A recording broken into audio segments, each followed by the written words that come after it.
नमस्कार दोस्तों, आप सब कैसे हैं? आज के वीडियो में मैं आपको कुछ ऐसी चीज़ें बताऊँगी, जिससे आपको ये अंदाज़ा होगा कि आपकी मेंटल हेल्थ जो है, वो कहाँ पर है। कुछ ऐसी बातें भी शेयर करूँगी from a woman to woman, wherein आपको ये समझ में आए कि आपको अपनी मेंटल हेल्थ का ध्यान क्यों रखना चाहिए। तो जैसे कि आप सब लोग जानते हैं, जो मेरे यूट्यूब परिवार का एक हिस्सा हैं, कि मैं काउंसलर हूँ, एक मेंटल हेल्थ एक्सपर्ट हूँ और बाउंड्रीज पे और इनर वर्क पे, ट्रॉमा हीलिंग पे काम करती हूँ। जो लोग मेरी काउंसलिंग कम्युनिटी का एक हिस्सा हैं, वो ये जानते हैं कि जब हमारी ज़िंदगी में हम कुछ नहीं कर पा रहे हैं, जब हमारा माइंड बहुत ज़्यादा स्ट्रेस में रहता है, जब हम कांस्टेंट टेंशन में रहते हैं, जब हम खुश नहीं रह पाते, ये सब ऐसे साइंस हैं जिसका दारोमदार आपकी मेंटल हेल्थ को लेकर है। शायद आप ये बात नहीं जानते, लेकिन हमारे देश में 3 में से 1 इंसान को कोई ना कोई मेंटल हेल्थ इश्यू है।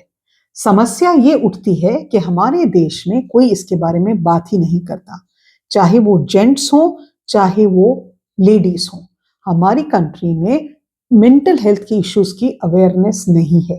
क्योंकि अवेयरनेस नहीं है, हम उसके लिए कोई कुछ ढूंढते नहीं है, इसका इलाज कैसे करना है, क्या करना है।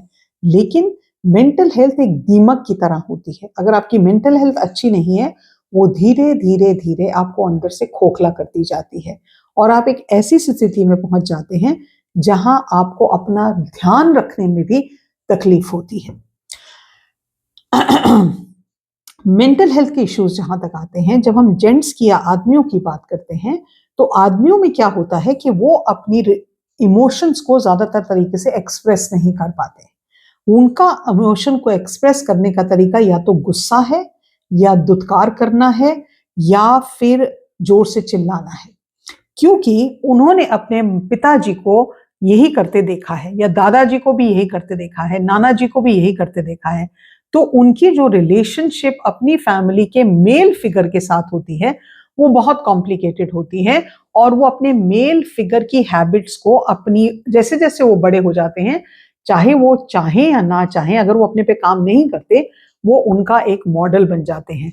जैसे उनके पिताजी को अपनी इमोशंस एक्सप्रेस नहीं करना आता था, जैसे पिताजी गाली गलौज से बात करते थे, जैसे पिताजी सबको डोमिनेट करने की कोशिश करते थे, वो वही चीजें अपनी मैरिज में लेके आते हैं और उसी तरह से अपने बच्चों के साथ बिहेव करते हैं। लेडीज का जहां तक सवाल है, तो लेडीज अब अनकॉन्शियसली और सबकॉन्शियसली अपने मदर के बिहेवियर को अपनी जिंदगी में लेके आती हैं। अगर मदर सारा टाइम गिला शिकवा करती थी, अगर मदर अपने आप को सारा टाइम अपने रिश्तेदारों और दोस्तों से कंपेयर करती थी, अगर मदर चारों टाइम मुंह सुजा के घर में घूमती थी, अगर मदर की कॉन्स्टेंटली लोगों से कंपैरिजन करने की आदत होती थी, तो वो सब चीजें उस रिलेशनशिप में लेके आती हैं। जैसे जैसे वो बड़ी होती हैं, वो अपनी मदर का एक मॉडल बन जाती हैं। इसको हम इंग्लिश में या साइकोलॉजी में मदर वुंड या फादर वुंड कहते हैं। जब हम वही चीजें, वही बिहेवियर पैटर्न कर लेके आते हैं, तो हमारी जिंदगी में अंदर से बहुत सारा ट्रॉमा है। और जब किसी को बहुत ट्रॉमा होता है ना, और जब वो किसी सिचुएशन में आता है जो उसको स्ट्रेस करती है, तो वो वैसे बिहेव नहीं करता जैसे वो सिचुएशन डिमांड करती है। वो वैसे बिहेव करता है जहां पे, जिस उम्र पे उसको वो ट्रॉमा हुआ था। तो मान लीजिए, मेरे को जिंदगी में ट्रॉमा जब हुआ था, तो मैं 7 साल की थी और मैंने उस ट्रॉमा पे काम नहीं किया, मैंने काउंसलिंग नहीं की, मैंने थेरेपी नहीं की। तो उम्र मेरी हो सकती है 50 साल, या मेरी उम्र हो सकती है 55 साल, लेकिन जब वो ट्रॉमा मुझे हिट करता है, तो मैं बिल्कुल उस 7 साल के बच्चे की तरह बिहेव करती हूँ। मेरा माइंड जो है, वो उस सिचुएशन में चला जाता है जब मैं 7 साल की होती हूँ। जब मैं 7 साल की थी, तो या मैं चिल्लाती थी, या मैं रोती थी, या मैं टैंट्रम थ्रो करती थी। एक एडल्ट बिल्कुल वैसे बिहेव करता है। अगर आपने देखा हो, आप अखबार में भी पढ़ते होंगे कि रोड रेज हुआ और एक आदमी ने गाड़ी निकाली और उसकी गाड़ी ठोक दी। रिसेंटली बैंगलोर में एक किस्सा हुआ जहां पे कोई इंसान हॉर्न बजा रहा था, तो जो लोग गाड़ी में थे, वो हॉर्न से इतना इरिटेट हो गए, जब वो आदमी आगे गया तो उसके स्कूटर पे उन्होंने अपनी गाड़ी चढ़ा दी, क्योंकि उनको बचपन का कोई ट्रॉमा था जिसकी उन्होंने हीलिंग नहीं की। या हम देखते हैं कुछ जेंट्स बहुत गुस्से में आके गाली गलौज करते हैं या मारते पीटते हैं, क्योंकि उनका वो ट्रॉमा जो है, जब बचपन में उनको वो ट्रॉमा हुआ था, जैसे उन्होंने बिहेव किया था वो बिल्कुल वैसे अडल्ट वे में बिहेव करते हैं। हमारे समाज में मेंटल हेल्थ को लेके कन्वर्सेशन होती ही नहीं, इसके बारे में कोई बात नहीं करता। अगर किसी लेडी के बच्चा हुआ है और उसके हार्मोनल चेंजेस हैं तो हार्मोनल चेंजेस के बारे में कोई नहीं बात करेगा, पोस्ट पार्टम सिचुएशन के बारे में कोई बात नहीं करेगा, कहेंगे अरे बच्चा हुआ है, थक गई है, ये कन्वर्सेशन होती है। बच्चा हुआ है, नींद प्रॉपर से नहीं आ रही ना, इसलिए इसका मूड स्विंग्स ऐसे हो रहे हैं। कोई ये नहीं बात करता कि पोस्ट पार्टम डिप्रेशन जो है वो एक मेंटल हेल्थ का इश्यू है, आपके हार्मोनल्स बिल्कुल इम्बैलेंस हो जाते हैं, इसके बारे में कन्वर्सेशन नहीं होती। जब लेडीज के पीरियड्स होते हैं, उनके मूड ऊपर नीचे जाते हैं, तो ये बात नहीं होती कि इस वक्त बॉडी में हार्मोनल चेंज हो रहा है, and that's why the woman is not able to behave at her best way, her body is paining, she doesn't know how to handle it. अगर हम इस चीज को एड्रेस नहीं करते हैं, जो कि हम नहीं कर रहे हैं, तो इसका असर हमारी सोसाइटी में क्या हो रहा है इसके बारे में बात करते हैं। जब हम अपनी मेंटल हेल्थ को लेके उस सिचुएशन को, उस इशू को एड्रेस नहीं करते हैं, तो हमारी सोसाइटी में अनहैप्पीनेस ज्यादा बढ़ती जा रही है, हमारी सोसाइटी में एंजाइटी ज्यादा बढ़ती जा रही है, हमारी सोसाइटी में डिप्रेशन ज्यादा बढ़ता जा रहा है, हमारी सोसाइटी में वरी ज्यादा बढ़ती जा रही है, हमारी सोसाइटी में रोड रेज ज्यादा बढ़ता जा रहा है। एंड अनफॉर्चुनेटली और फॉर्चुनेटली, क्योंकि हम इसके बारे में बात नहीं करते, इसके बारे में हमें नॉलेज ही नहीं है, तो हमें पता ही नहीं हमारे साथ क्या हो रहा है। जब हमें यही नहीं पता हमारे साथ क्या हो रहा है, तो हम उसका ना रास्ता कैसे ढूंढेंगे। रिसेंटली मैंने बैंगलोर में मीटअप किया था अपने क्लाइंट्स के साथ, जो मेरे काउंसलिंग के क्लाइंट्स हैं, उनमें से करीब 68% ने ये कहा कि मैम मेरे को तो ये पता ही नहीं था कि मुझे मेंटल हेल्थ का कोई इश्यू है, मुझे पता ही नहीं ट्रॉमा क्या होता है, मुझे पता ही नहीं बाउंड्रीज क्या होती हैं, मुझे मदर वुंड के बारे में नहीं पता, मुझे फादर वुंड के बारे में ही नहीं पता। आपके वीडियो में मैंने ये सुना तो मुझे पता चला कि ऐसी कोई चीज भी होती है। तो इस वीडियो का मकसद ये नहीं है कि इसका सुझाव क्या है, सुझाव इसका एक वीडियो में नहीं दिया जा सकता, इससे हम रियायत कैसे पा सकते हैं उसके वीडियो में इसकी थेरेपी होती है, इसके लिए आपको मेरे साथ काउंसलिंग कॉल्स में आना पड़ता है, इसलिए आपको 3 month 6 month depending on your trauma लेनी पड़ती है। लेकिन मेरा इस वीडियो को बनाने का मकसद ये है कि आपको ये पता होना चाहिए कि जैसे अगर आपको बुखार होता है, आप पैरासिटामोल लेते हो, डोलो लेते हो, क्रोसिन लेते हो, मुझे नहीं पता कौन कौन सी और दवाइयां आजकल मार्केट में आ गई हैं, आपकी मेंटल हेल्थ का स्टेटस क्या है, और इसका सवाल जवाब देने के लिए 3 सवाल अपने आप से पूछने जरूरी हैं। पहली बात तो यह है कि आपकी एनर्जी का लेवल क्या है, क्या आप लगातार फिटिंग महसूस करते हो, आप लगातार थका हुआ महसूस करते हो, आपको लगता है मैं क्या करूं, मेरे में तो ताकत ही नहीं है, जान ही नहीं आ रही है, पहला साइन। दूसरा साइन, क्या आपकी एनर्जी हमेशा लो रहती है, आपको हमेशा चिंता रहती है, आप हमेशा वरीड रहते हैं, आपको एंजाइटी रहती है, आपको ब्रेथलेसनेस की प्रॉब्लम है। और तीसरी चीज, आप खुश नहीं रहते हैं, आपको हर इंसान से कोई ना कोई गला गिला शिकवा है, आप अपने आप को कॉन्स्टेंटली दूसरों के साथ कंपेयर करते हैं, आप अपनी शादी में खुश नहीं हैं, आप अपने बच्चों से खुश नहीं हैं, आप अपने हस्बैंड से खुश नहीं हैं, आप अपने पार्टनर से खुश नहीं हैं।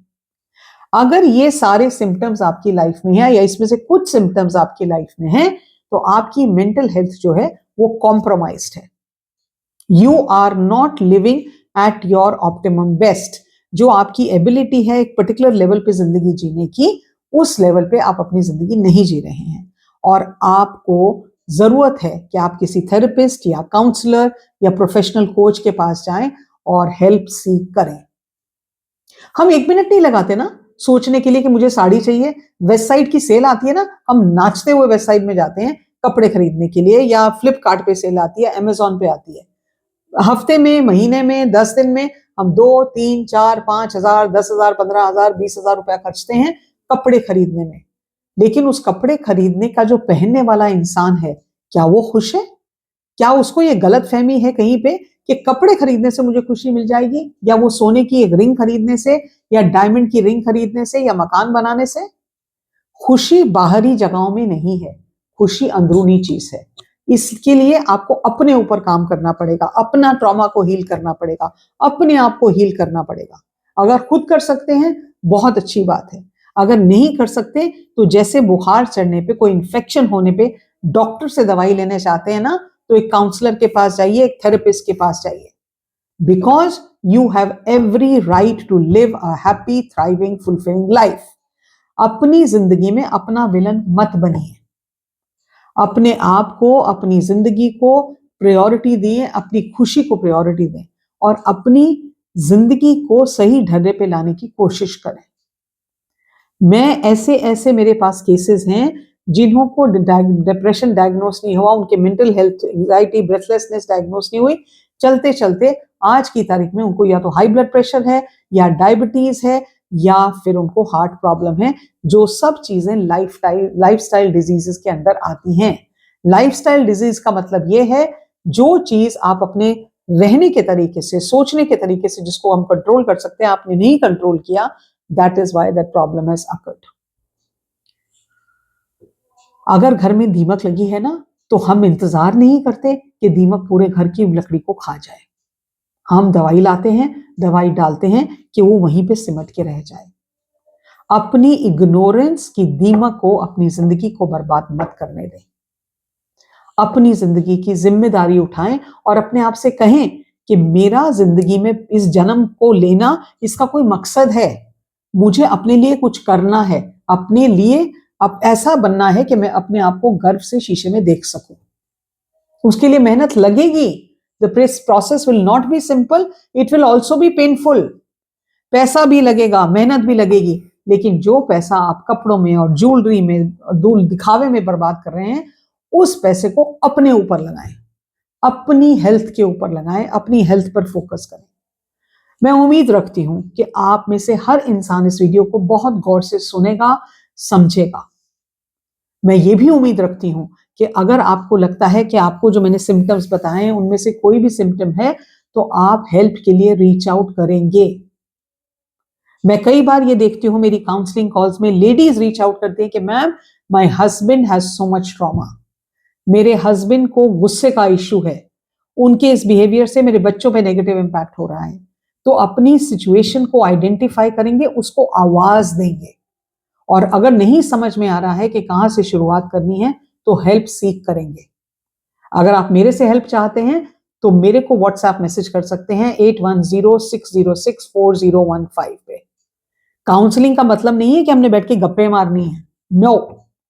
काउंसलिंग का मतलब यह है कि जब आप मेरे साथ उस कॉल में आएंगे तो मैं आपको वो 3 स्टेप फॉर्मूला दूंगी जिससे आप अपनी जिंदगी को बेहतर बना सकें। आप मेरी कम्युनिटी का हिस्सा बनेंगे, जहां पर आप मेरे साथ हफ्ते में एक बार जुड़ेंगे, जहां पे मैं कुछ लोगों के सवाल लेती हूं, जवाब देती हूं, और जहां पर मैं कोशिश करती हूं कि आपको कोई ना कोई ऐसी मेंटल हेल्थ की सब्जेक्ट के बारे में कुछ बताऊं जिससे आपके दिमाग की नॉलेज बढ़े और आपके पास वो स्किल सेट डेवलप हो कि आगे जाके आप अपनी जिंदगी को बेहतर तरीके से जी सकें। आपको अपनी जिंदगी, अपने बच्चों की, अपने हस्बैंड की, अपने परिवार की जिंदगी की जिम्मेदारी आपके हाथों पर है, लेकिन इसका यह मतलब नहीं है कि आप अपने आप को निग्लेक्ट करें। Don't do that. Don't be your worst enemy. अपना सबसे बड़ा दुश्मन मत बने। आज का वीडियो अच्छा लगा है तो इसको लाइक करें, कमेंट करें और शेयर करें, और अगर जरूरत है तो मेरे साथ व्हाट्सएप पे जुड़ें ताकि मैं आपका एक काउंसलिंग सेशन ले सकूं, एक क्लैरिटी कॉल में आपको बता सकूं कि आप कहां खड़े हैं। आपको मेरे से बात नहीं करनी, आप किसी और से बात करें, लेकिन उन चीजों पे इन्वेस्टमेंट करें जो आपकी जिंदगी को बेहतर बनाती हैं, आपको खुशी देती हैं। कोई भी चीज खरीदना, कोई भी चीज अपने लिए पैसे बर्बाद करना, उससे मोमेंटरी खुशी मिलेगी, लेकिन अगर आपकी फिजिकल और मेंटल हेल्थ सही है, you will feel happy all the time. आज के लिए इतना ही। नमस्कार।